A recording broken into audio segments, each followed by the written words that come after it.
You know, there's times in our lives where we wonder, where do we go from here? What am I meant to do? How am I going to live my life? We're asking those questions, but the answer doesn't come from those questions. The answer comes at a much deeper level. And the deeper question is who I am. And when we can discover more of who we are and live from that, then what we do is in alignment with who we are. And today I want to share a story with you that goes to the core of the work that I do now.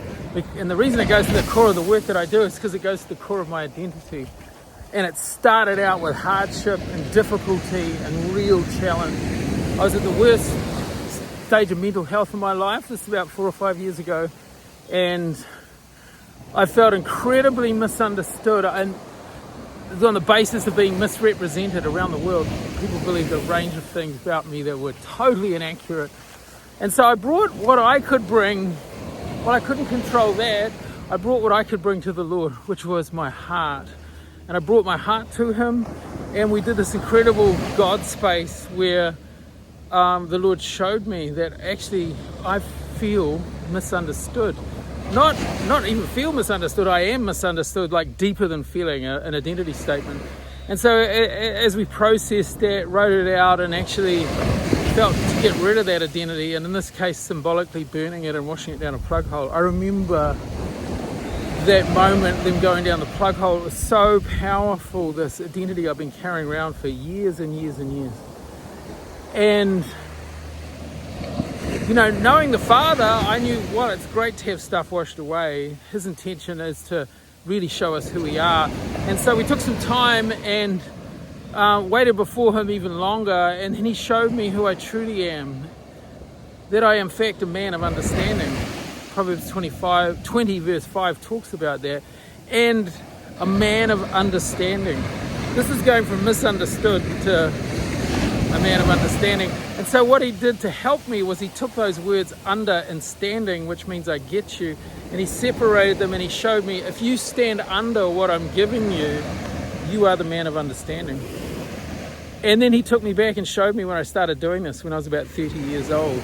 And it was such a reset, such a realignment. I can't say everything fell into place and now it's all amazing. But that was a real start of really discovering who I truly am and the work that I'm called to. That it's at the core of my work and the core of my identity. And so what I've come to realize is this part of me that's made in His likeness and image, just like you and I are made in the likeness and image of God. Because our lives have wounded us, because there are deficits of love deficits and all kinds of safety deficits in our hearts and lives, who we truly are actually hasn't come out the way it's designed to be. And so as we walk with God, however, and place ourselves in the right environment, those parts of who we are can come out, be accepted, and thrive. And this is what our time together will be about at Margaretta House. Whether you're at Finding Home at Margaretta House or what we're calling the Great Invitation Week, undergirding all of this work is an alignment with our true identity and coming into what that really means. It's a wonderful journey of being awakened into who we truly are and the excitement of that, but also a journey of recognizing the resistances that lay within our heart to the very truth of who we are.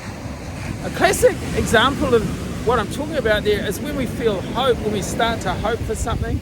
Past disappointments have often feature in our thinking as we're starting to hope.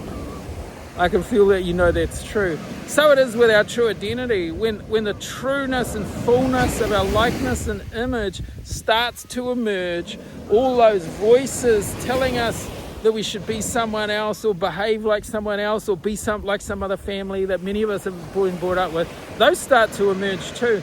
And both of them need looking at. And so that's what our time together at Margaretta House is going to be about, is journeying together and finding this wonderful thing that Jesus died for us to have, which is reconnection to the Father, reconnection to each other, and reconnection to ourselves. Nikki and I are really looking forward to being with you there and to exploring and experiencing more of this in the context of each of our lives. Sending you love here from the beach in New Zealand.